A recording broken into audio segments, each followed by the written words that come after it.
How to cleaning, lubrication, burr removal, and replacement. Proper maintenance of tools and equipment helps improve performance, safety, and service life. Follow these essential steps. 1. Cleaning.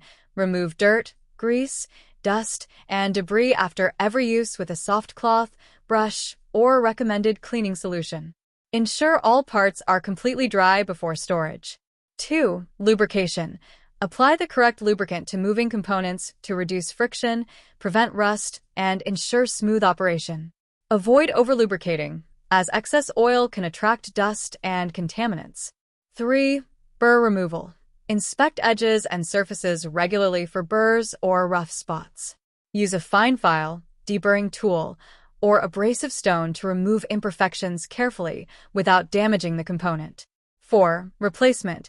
Check parts for signs of excessive wear, cracks, corrosion, or damage. Replace worn or defective components with manufacturer-approved replacements to maintain safety and optimal performance.